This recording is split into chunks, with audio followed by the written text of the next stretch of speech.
Un disparo, un zumbido en los oídos. Estás en una cubierta que se balancea. En tu mano, una pistola de chispa humeante pero ahora inútil. Frente a ti, un marinero con un sable, su rostro desfigurado por la furia. A tu alrededor, gritos, olor a pólvora y agua salada. No hay tiempo para recargar. Son 15 segundos que lo deciden todo. En los próximos 10 minutos verás un arsenal nacido en momentos como este, y entenderás por qué un simple gancho de barco era más temible que cualquier bala.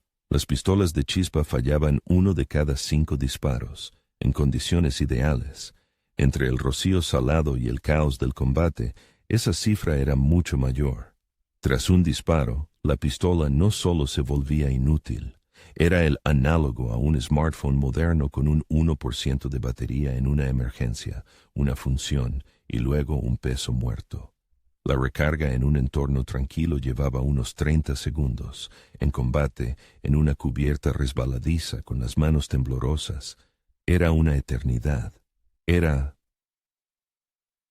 como intentar enhebrar una aguja durante un terremoto, morder el cartucho de papel, verter pólvora en la cazoleta, verter pólvora en el cañón, introducir el taco, introducir la bala.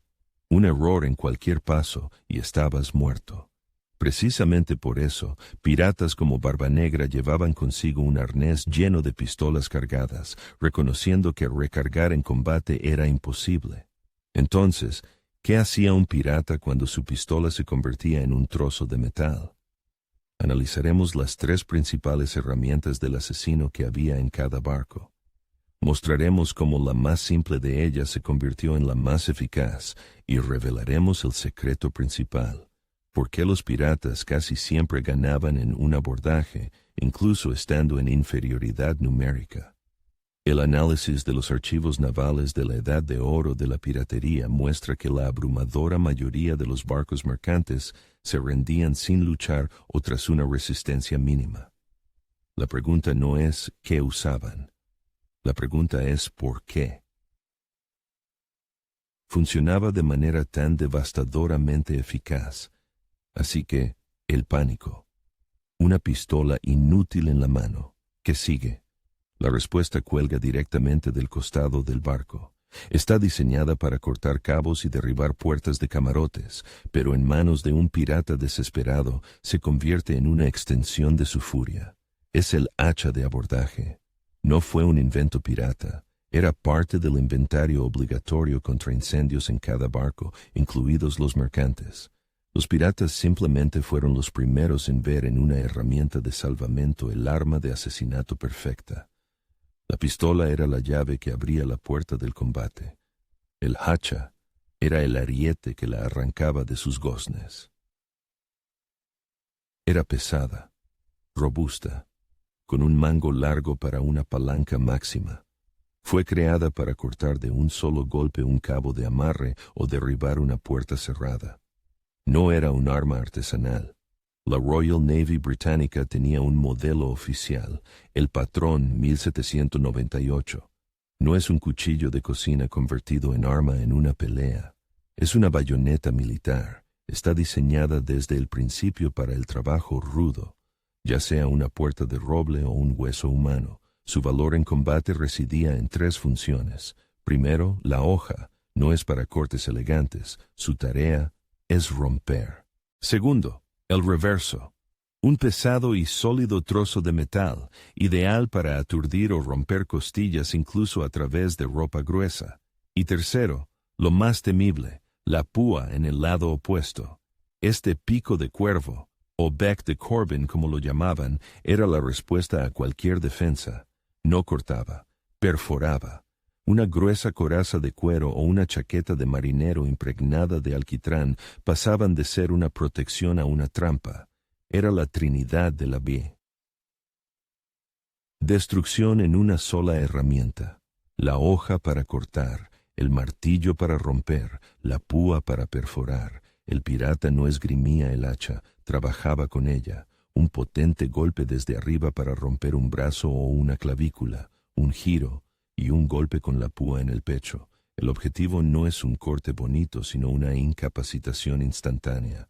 Un golpe de hacha es conmoción, fractura, contusión. La esgrima con sable es cirugía. El trabajo con hacha es demolición. El objetivo no es eliminar el problema, sino derribar toda la estructura. Después de un golpe así, la pregunta no es si seguirás luchando, la pregunta es si volverás a caminar. Ponte en el lugar del defensor. Frente a ti hay dos hombres, un espadachín con un sable y un excarpintero con un hacha. Uno te ofrece un duelo, el otro te garantiza la aniquilación. El sable pregunta, ¿podrás parar mi golpe? El hacha declara, voy a romperte. Muchos piratas habían sido leñadores, carpinteros, toneleros. Para ellos el hacha era una extensión natural de su brazo. El sable requería entrenamiento. El hacha solo requería furia. El hacha era devastadoramente eficaz, pero requería fuerza y espacio para blandirla. La siguiente arma de nuestra lista funcionaba de otra manera. No rompía huesos, rompía la voluntad. Convertía una defensa coordinada en el caos de una huida en pánico, y era tan antigua que sus prototipos ya los usaban los romanos para abordar las naves cartaginesas. Los piratas simplemente redescubrieron su función principal y más cruel. Cuelga del costado del barco. Una larga pértiga con una garra de hierro en el extremo, el bichero de abordaje, su primer trabajo. Un apretón de manos se clava en la madera del barco enemigo para atraerlo a un beso mortal, pero una vez que las cubiertas se juntan, su función cambia. De herramienta de aproximación se convierte en la garra de un depredador. Es el descendiente directo del Corvus romano, el puente de abordaje que convirtió a malos marineros en señores de los mares. Los piratas usaban el mismo principio, no jugar a la batalla naval, imponer una batalla terrestre. El gancho, un arma ineficaz para matar. Su punta no está diseñada para golpear. Su fuerza radica en otra cosa. Con él se engancha el borde de un escudo y se arranca de las manos. Se engancha una pierna para hacer perder el equilibrio. Se arranca a un hombre de la línea tirando de su cinturón o su ropa. Antes del asalto, muchos capitanes tensaban redes de abordaje a lo largo de las bordas. La primera tarea de los piratas con bicheros era romper esa defensa. El gancho era la llave que abría el acceso a la cubierta.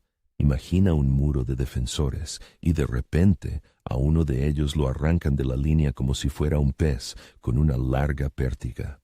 Se abre una brecha en la fila. Comienza el pánico. El gancho no lo mató, destruyó la defensa. La longitud del bichero, 2, a veces 4 metros, permitía al pirata trabajar desde detrás de sus compañeros. No era un combatiente. Era un operador del caos que rompía la formación enemiga. Míralo con los ojos de un capitán. Tus hombres no solo están luchando, están siendo secuestrados de la formación. No puedes diseñar una táctica contra el caos. El gancho es un arma de guerra asimétrica. El capitán espera que su línea de defensa resista, pero el gancho ignora la línea. Convierte una defensa organizada en una serie de escaramuzas individuales y presas del pánico.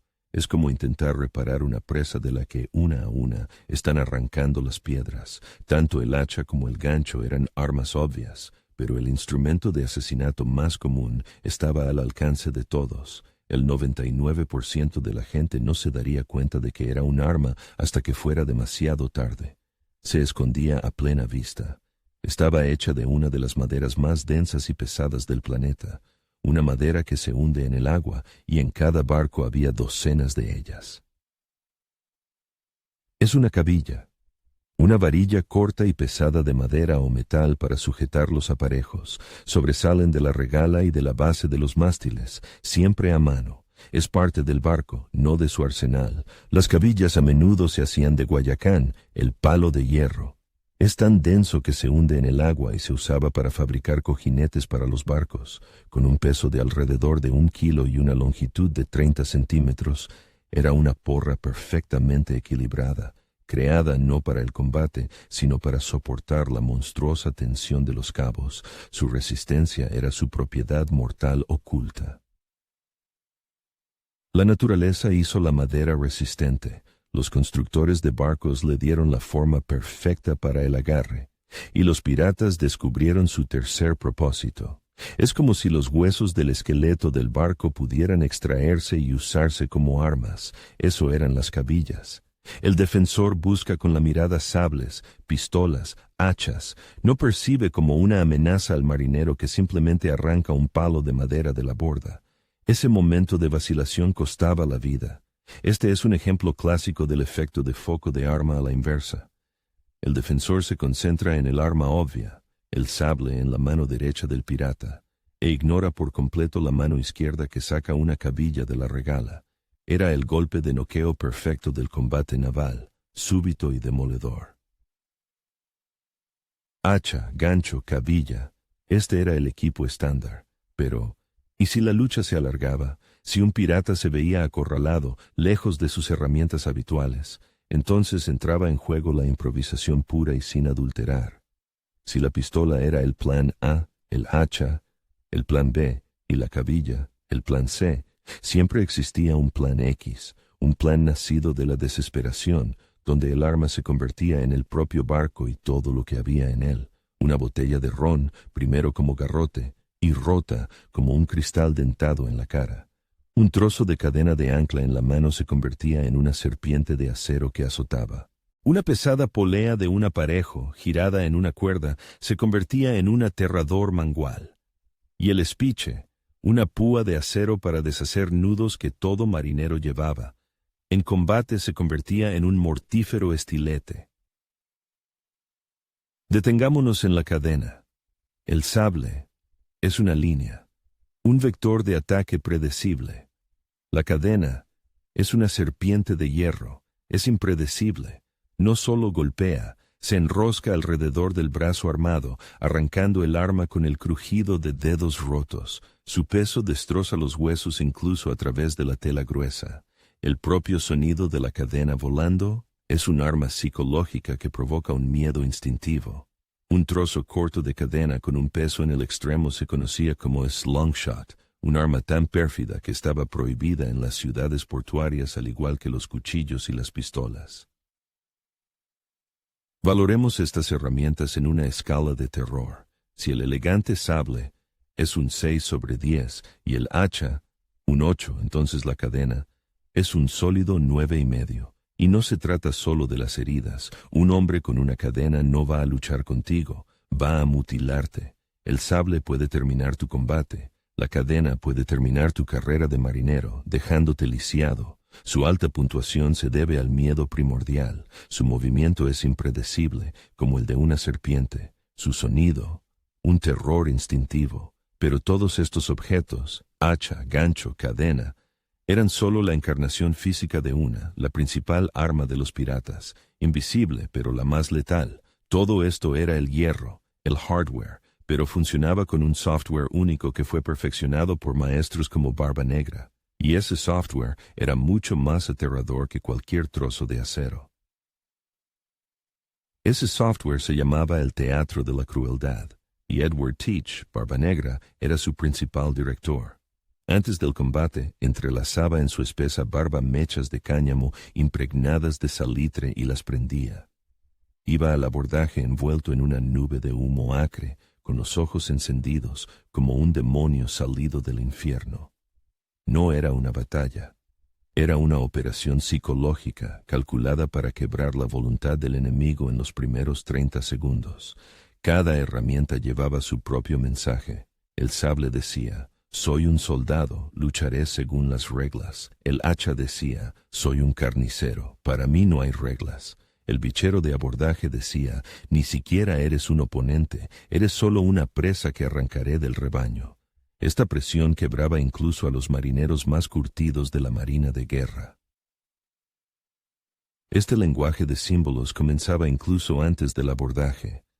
La bandera negra, la Jolly Roger, era una oferta. Rendíos y os perdonaremos la vida. Pero si los piratas izaban la bandera roja, la Jolie Rouge, rojo sangriento, era un ultimátum. No habrá piedad. La elección del arma encubierta era solo la continuación de este diálogo. Los piratas eran maestros de las relaciones públicas. A menudo liberaban a los prisioneros para que difundieran por todos los puertos los rumores de su crueldad. Su reputación volaba por delante de sus barcos. Las mayores victorias de los piratas se lograron sin un solo disparo, con la ayuda de rumores y tinta. Pero, ¿cómo se traducía esta teoría en la práctica? No era una masacre caótica. Era un claro protocolo operativo estándar, desarrollado a lo largo de años de práctica sangrienta. 3 pasos hacia la dominación psicológica. 3 reglas no escritas que constituían el protocolo pirata de supervivencia en un abordaje. Y ahora las vamos a desvelar. Primera regla: el primer disparo lo decide todo, pero no como piensas. El pirata no apuntaba al marinero más cercano, apuntaba al sistema. Su bala volaba hacia el oficial en el alcázar, hacia el timonel en el timón o, aún más importante, hacia el grumete con el tambor. Matar al tamborilero era más importante que matar a 3 soldados. En el estruendo de la batalla, el tambor era la voz del capitán, transmitiendo órdenes. Sin él, la tripulación se quedaba sorda. Matar al timonel. Y el barco se convertía en un tronco ingobernable, a la deriva en el caos. Era un ataque quirúrgico al sistema nervioso del barco. Segunda regla: la pistola es de un solo uso. Dispara y suéltala. Inmediatamente. No pierdas ni una fracción de segundo en guardarla en el cinturón. Esto se llama economía de movimiento. Un profesional sabe instintivamente que una acción inútil en combate equivale al suicidio. Mientras te entretienes con un trozo de metal inútil, tu oponente ya está lanzando un ataque. Tu siguiente arma es la que esté más cerca. Una cabilla de la borda, un hacha del cinturón, un gancho de la cubierta. La velocidad de reacción era más importante que la elección del arma. Tercera regla: ataca la mente, no el cuerpo. Era la táctica del berserker. Grita, gruñe, sé impredecible. Usa el arma más brutal no porque sea más eficaz, sino porque es más aterradora. El objetivo es provocar una disonancia cognitiva en el oponente, hacer que su cerebro se colapse de terror, rompiendo todo su entrenamiento militar. Tienes que hacerle creer que no tiene delante a un hombre, sino a un demonio. No necesitas matarlos a todos, necesitas hacer que los supervivientes cuenten que eres capaz de cualquier cosa. Historiadores y novelistas todavía debaten qué convirtió a los piratas en leyendas de las batallas navales. ¿Fue su monstruosa crueldad, nacida de la desesperanza, o fue su ingenio genial que convertía cualquier objeto en un arma? Escribe en los comentarios una sola palabra que en tu opinión sea la clave: crueldad o ingenio. Veamos cuál predomina. Antes de responder, recuerda las palabras del pirata Sam Bellamy, que dijo: «Soy un príncipe libre y tengo tanta autoridad para hacer la guerra al mundo entero como quien manda 100 barcos». Quizás su arma principal era algo diferente, un desesperado sentido de la libertad que los hacía impredecibles y mortalmente peligrosos. Así que, ¿qué fue? ¿Crueldad, ingenio o libertad? ¿O